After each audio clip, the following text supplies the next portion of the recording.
So it's kind of weird that Americans from the United States don't travel internationally more than they could.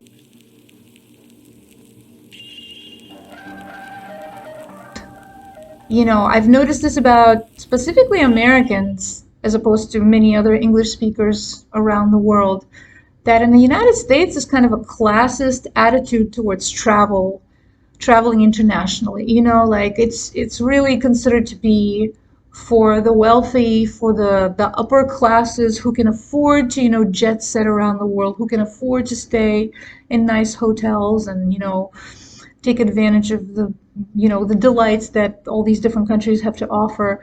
It's, for what are they called? Trust fund kids, who can afford to take a year off between high school and college and, hit the world. So this is a pretty pervasive belief, and in my opinion and in my experience, it's a completely false one. I really think it has more to do with kind of the capitalist and patriarchal divide and conquer um, sort of social control than actual reality. Because, I'm someone who has been pretty broke most of my life, and I've traveled internationally extensively, and by doing so, frequently saved money.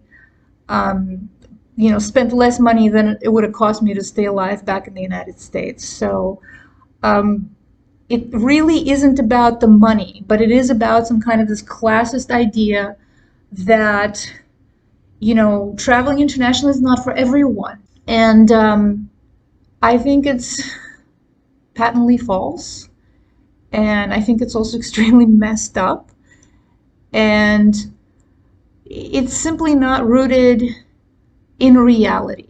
It's rooted in a false belief system that some people deserve certain great things in life and others just for some reason don't. So if you have a lot of money, you deserve to be having fun around the world, to be discovering new places and foods and meeting new people. And if you are not wealthy, and God forbid you're poor, you don't deserve nothing. You just stay in your lane. And I'm not just making this up. I think a lot of young people in the States really do feel like they would love to they would love to go abroad and give it a shot, but they are really, really worried. They are being talked out of it by other people they know, and they, don't really hear about people like themselves going to all these, exotic places. And I think that actually holds a lot of people back from even trying.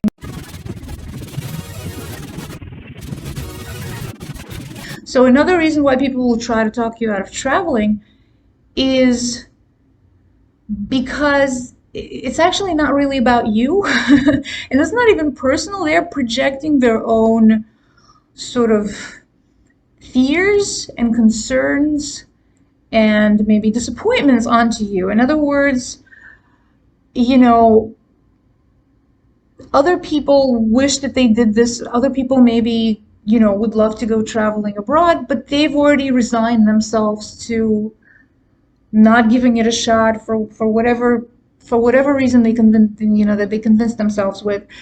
And now they, first of all, they resent you for trying to, break through that barrier.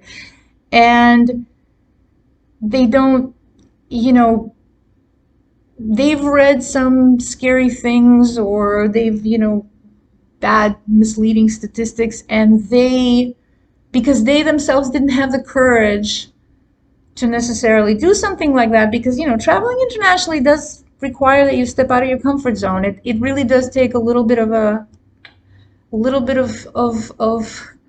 courage, you can say, I suppose, to get yourself there, to propel yourself to take that step.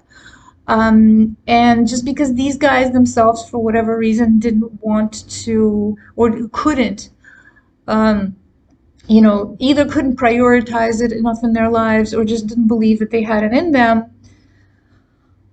and then, they're going to project all the reasons that they used for themselves to not do stuff like that. They're going to project all of those things onto you. And, that's going to happen a lot. People are misinformed about foreign travel. Here's a rule of thumb. Don't ever take advice about foreign travel from people who don't travel abroad, who don't have their own foreign travel experience. They do not, by any stretch of imagination, have any idea what they're talking about. That I guarantee you. You have to be a traveler in order to have a valid opinion about traveling. So what you'll find is that the majority of people have some kind of preconceived stereotypes about different countries. Certainly, the news and media do not help in this regard. Like you will get the more sensational stories from the media, and the sensational stories are usually the negative or the bad or the scary or the really appalling ones.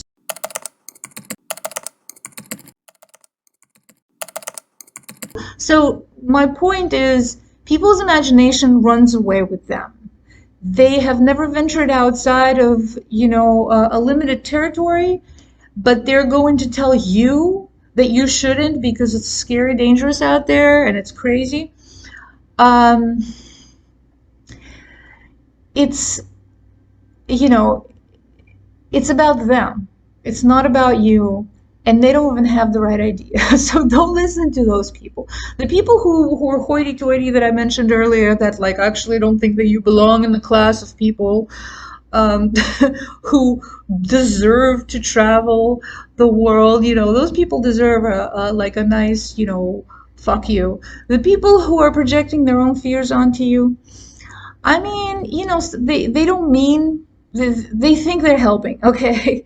However, what's frequently going to happen with those people, and I hope this gives you some excuse me, some hopefulness, is that when you do go out there and you do it and you come back with all these cool stories and all this new knowledge and all this sort of self-knowledge, just worldliness, and you're fine and you survived and you're wiser and cooler for it, and you're planning your next trip, and you have all these cool pictures and stories and inspiration, those same people, those same naysayers may very well become your fans. When they see you do something they didn't think you were capable of doing, and hence they didn't think they were capable of doing, but they were transferring onto you.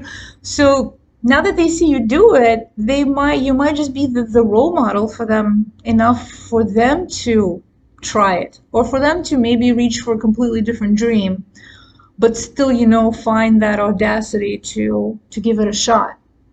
So you're leading by example, essentially. You can't really lose in this situation, but I'm just here to tell you, don't listen to the naysayers. People who are world travelers will never try to talk you out of traveling the world. They might have words of advice, they might certainly have words of caution, they might try to talk you out of one thing and tell you that you're better off doing something else, but they'll never tell you to not go. Okay? Like, that doesn't happen with real travelers. So listen to those people if you have those in your life, and if you don't, at least don't listen to the naysayers who don't know what they're talking about, for obvious reasons, because they don't know what they're talking about. So all of their well-meaning stuff and fear-mongering, just don't let it get to you.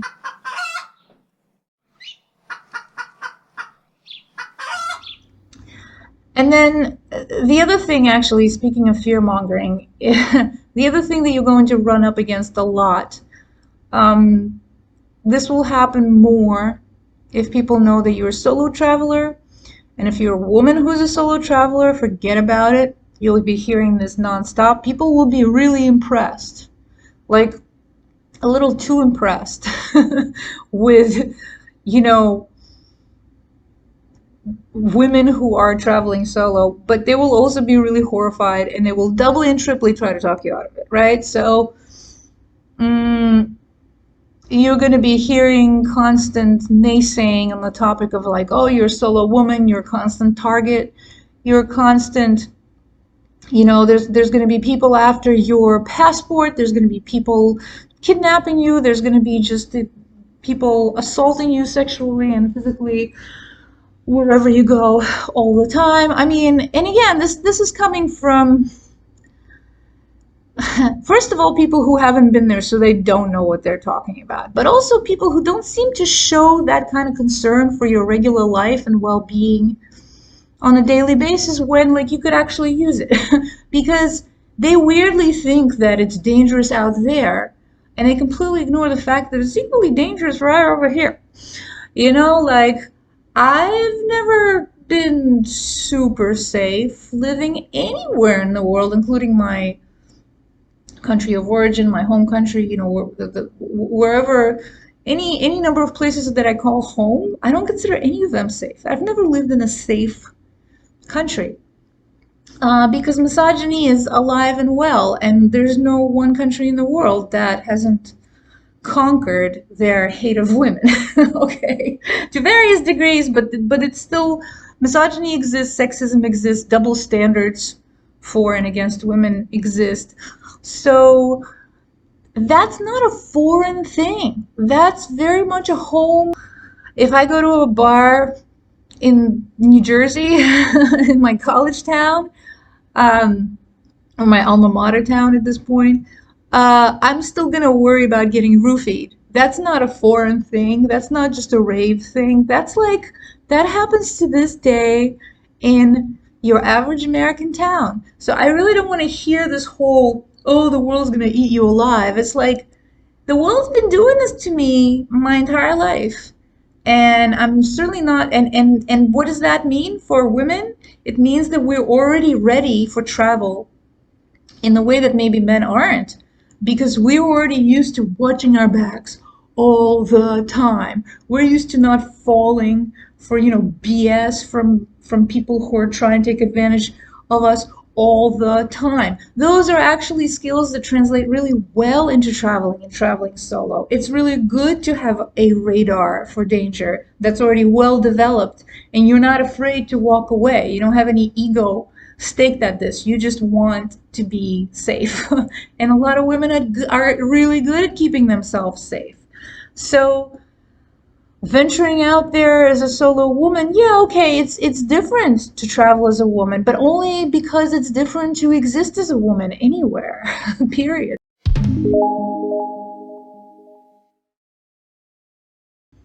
The thing about fear is it's a very healthy thing, but it's healthy when it's fueled by, like, rational thought, or it's healthy when it's in reaction to a developing emergency situation. It's not good, it's our enemy when it's a fear about some generalized, nebulous, bad thing that may or may not happen. That kind of fear, do away with that. Don't let fear and paranoia, you know, keep you from leaving your home. Like, there's a dose of risk in absolutely everything you do. Getting behind the wheel in your car and driving, commuting to work or driving to a supermarket comes with a certain, fraction of risk. Um, but you don't get, like, all, like, worked up about that every single day, right? Like, you get in there and you take your chance. Like, in all likelihood, nothing bad will happen, and sometimes bad things happen, and you might even be able to react. Like, the future is not written.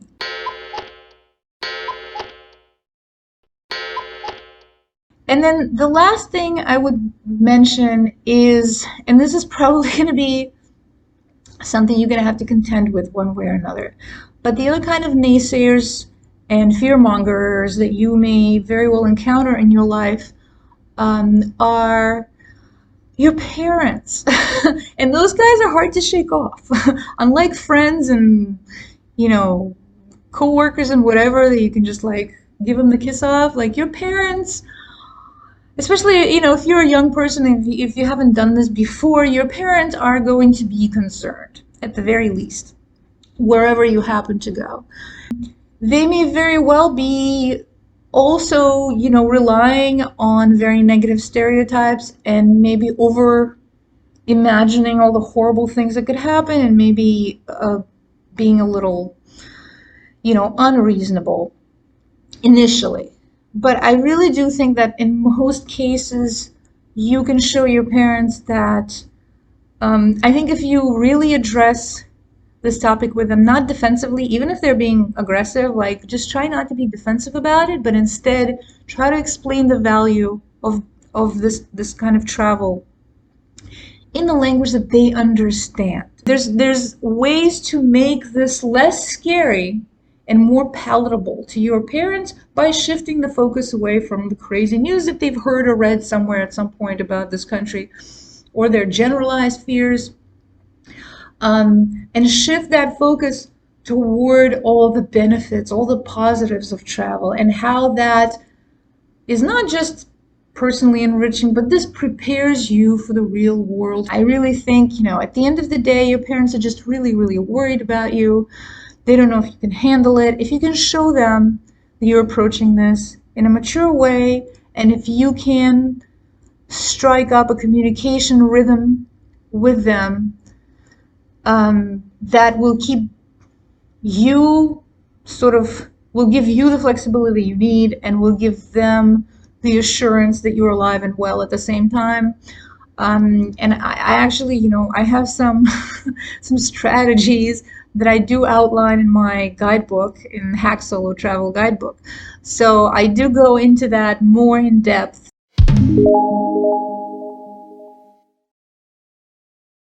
Most parents, if you are capable of putting their mind at ease, you will do yourself and them a big favor. And the more you do this and the more you travel and the more they see that you're great at this and you're fine and you come back, every time, and you're better off every time. If they get to witness that enough, this will become normal. You will normalize this for them, and hopefully they will not only back off, but actually get to dig this. I mean, in my family, I remember my mom and my grandmother would trace, when I would go off for several months at a time, they would trace my travels on Google Maps and look up all of these different cities and all of these different landmarks. And it was like kind of a fun and vicarious experience for them. They felt connected to me that way, and they were doing something, interesting and engaging, and they got to feel like they're traveling just a little bit along with me. And look, if you don't get their blessing, if your parents still can't get over it and can't, I mean, I hate to say this, and I really hope it doesn't come to that, but it's your life. If you're of legal age, you can take people's concerns and advice and naysaying into consideration, but at the end of the day, you make your own decisions. And at the end of the day, they can't know, not about something like this. It's not like you're joining a gang. You're talking about going to travel the world and to expose yourself to various, okay, maybe not maybe expose yourself is not the word I was looking for, but to gain exposure, okay, of the huge, multifaceted world, planet out there, and to pick up new things and to broaden your mind and your thinking, and to also, with any luck, also to give back to this world. I mean, I'm not here to try to push anyone into it, but it's just breaks my heart when people want to do something but don't, and especially if they're held back by the psychological stuff, by the social stigma, by pressure from other people who think they know what's better for you, but they don't. And not when it comes to stuff like this. Like, how could they? And it's just, so my advice is, even with other real life problems like finding the time, finding the money, those things can be gotten around as well with, effort and resourcefulness and planning.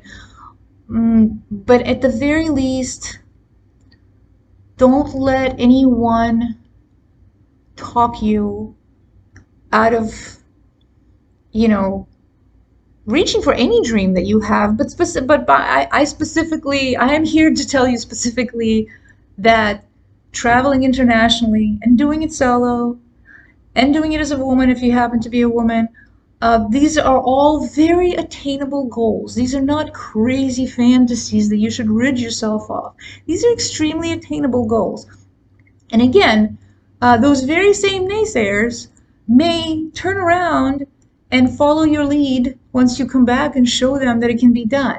And at that point, you realize that it is at that point when you've turned people around, those people who were telling you that you were going to die when you go out there into the world, and instead you didn't just not die, you came back like in every way badasser for it, and like you're planning your next adventure, and now these people want to hear your stories and see your pictures and they're your fans. And that's when it hits you. It's like, can you imagine if I listened to those mofos before and didn't do any of this stuff that I'm so like happy about now? Like, can you imagine? I would have been nowhere. I would have been still dreaming about it and still wondering if someday maybe I'll do it. Like, and every time I want to do it and I don't do it, it kind of discourages me from doing it next time. So don't let yourself get into that kind of a rut, and especially from other people, toxic, for your own good, which is not advice or cautioning. Don't let others keep you from traveling. Okay, I'm gonna wrap up this video because there's craziness happening outside my window and it's about to get loud. But anyway, I hope this was helpful, and I will come back and talk about other topics in solo travel and budget travel. And of course, you're always welcome to ask questions, and I will most definitely try to come back with the answers if it's something that I know and understand. So thanks for listening, and until next time.